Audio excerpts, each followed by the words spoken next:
How we know that where to invest in current situation? These kind of questions in your mind, kindly watch this video till the end.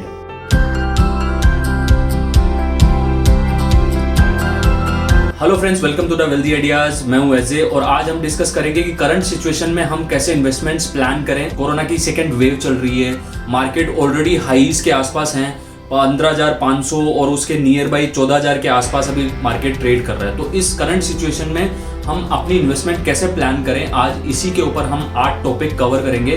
तो शुरुआत करते हैं first से। अपना first topic है know your capital. Know your capital means हमारी ऐसी capital जो कि हमें नियर फ्यूचर किसी बेसिक एसेंशियल जरूरतों के लिए अपने यूज में नहीं आएगी। फॉर एग्जांपल कोई इमरजेंसी के लिए या किसी और बेसिक जरूरतों के लिए वो पैसा यूज नहीं आएगा। ऐसा एक पैसा हमें आइडेंटिफाई करना है कि हमारे पास मान लो फॉर एग्जांपल 1 लाख रुपए ऐसा है जो हमारी सारी बेसिक जरूरत होने के बाद एक एक्स्ट्रा अमाउंट है जिसका कि हम इन्वेस्टमेंट करना चाहते हैं और वो नियर फ्यूचर 1-2 साल के लिए हमें जिसकी जरूरत नहीं होगी, वो पैसा हम कंप्लीटली इन्वेस्ट कर सकते हैं और वेट कर सकते हैं ताकि नियर फ्यूचर में अगर आपको जरूरत हो गई और आपने अपनी वो कैपिटल लगा दी जिसकी जरूरत आपको किसी इमरजेंसीज में हो सकती है, बेसिक एसेंशियल्स में हो सकती है, तो वो कैपिटल आपको उस टाइम पे बेचना, शेयर्स या मार्केट से वो पैसा निकालना पड़ सकता है और उस चक्कर में आपको लॉसेस हो सकते हैं।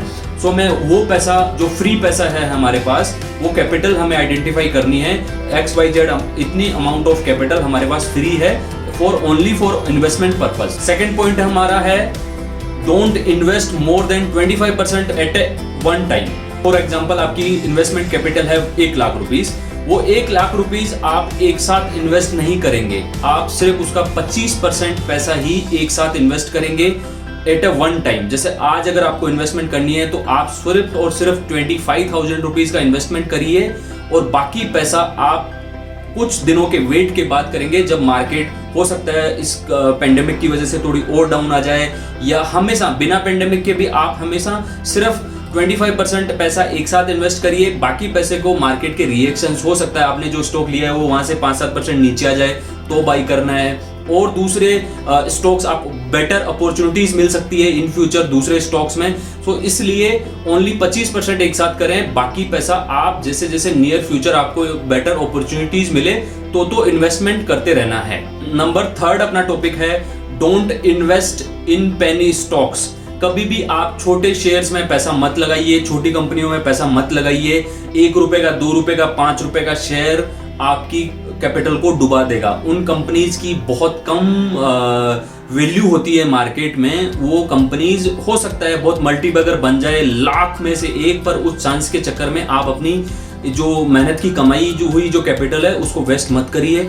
आप सिर्फ और सिर्फ अच्छे स्टॉक्स में लगाइए, ब्लू चिप्स नहीं, एटलीस्ट अच्छी कंपनियां जो मिड और माइक्रो कैप में भी बहुत अच्छी कंपनियां हैं उनके अंदर पैसा लगाइए ताकि आपके पैसे डूबने के चांस नहीं हो। 100 रुपए का शेयर और 5 रुपए के शेयर में फर्क होता है, तो आप 100 रुपए के शेयर ही लीजिए, 5 रुपए के शेयर के पीछे मत पड़िए।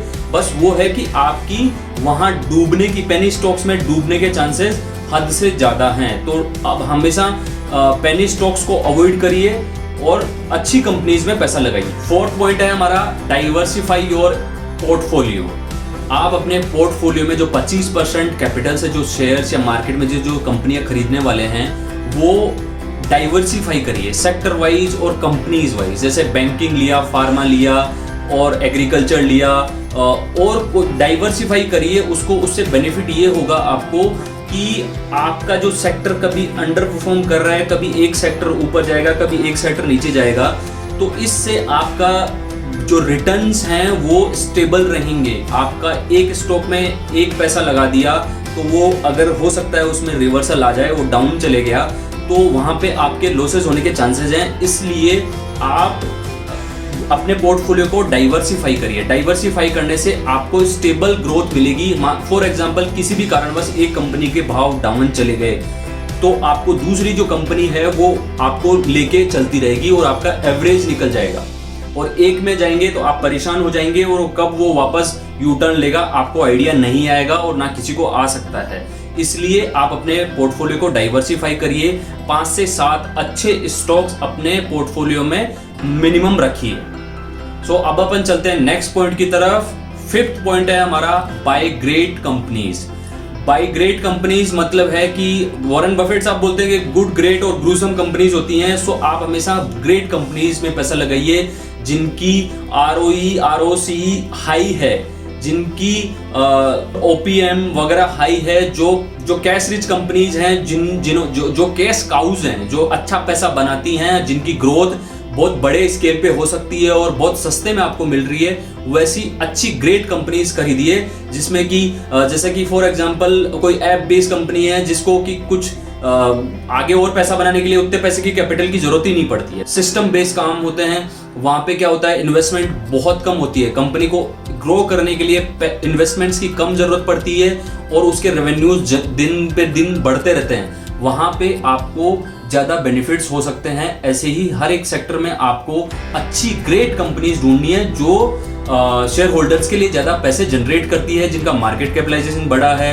जो एक्सपेंशन करती हो, जो अच्छे जिनके बिजनेस प्लान हो, जो अपनी प्रॉफिट्स को वापस बिजनेस में लगाती हो। ऐसी अच्छी कंपनीज में पैसा लगाना है जिनको हम ग्रेट कंपनीज बोलते हैं, जहां पे आपकी रिस्क जो है वो मिनिमाइज हो जाएगी, जहां आपका पैसा ज्यादा बनने का चांस रहेगा। 6 पॉइंट है हमारा, invest in value for money stocks.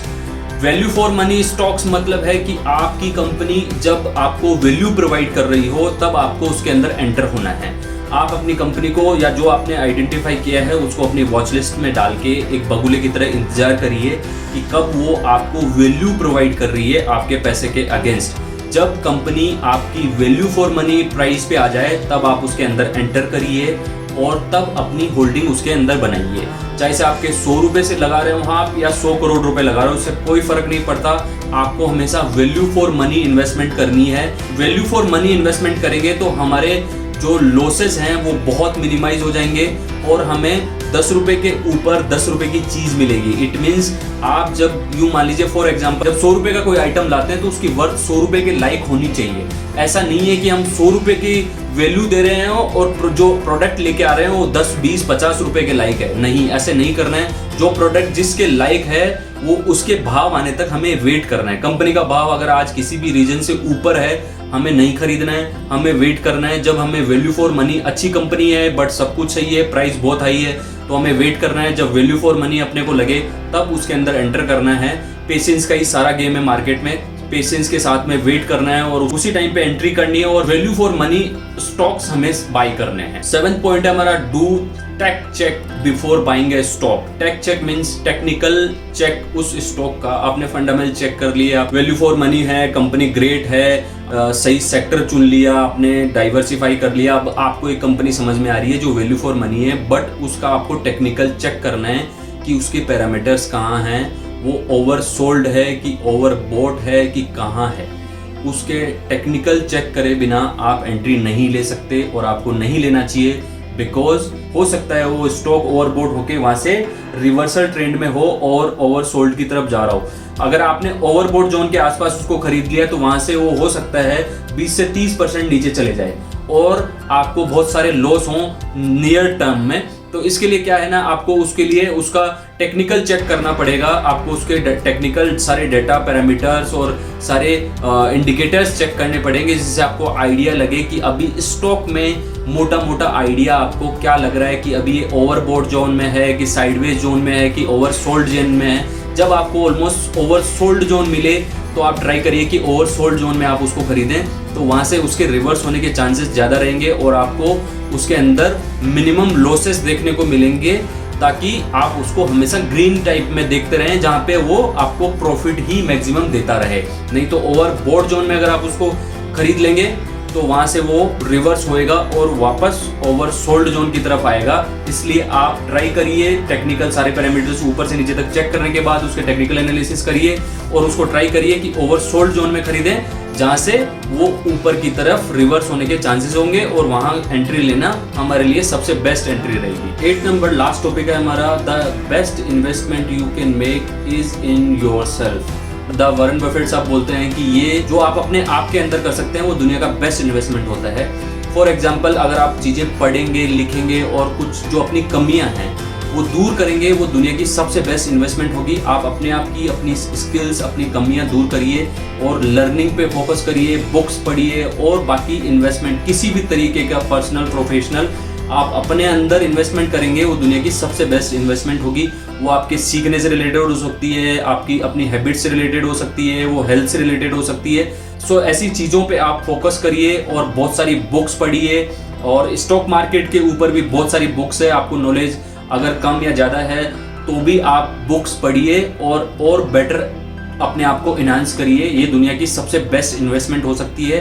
सो ये 8 टॉपिक हमारे इस वीडियो के अंदर थे, जिसमें कि हम कैसे इन्वेस्टमेंट कर सकते हैं इस करंट सिचुएशन में और नियर फ्यूचर में हमने ये सब देखा। होप आपको ये सारे टॉपिक्स अच्छे से समझ में आए होंगे। आपको लगता है कोई और भी बेटर टॉपिक है जो अपनी इन्वेस्टमेंट को बेटर कर सकता है, आप कमेंट्स में हमें सजेस्ट कर सकते हैं, हम भी उसको कंसिडर करेंगे और अपनी फ्यूचर इन्वेस्टमेंट्स और पर्सनल इन्वेस्टिंग में उसको यूज़ करेंगे।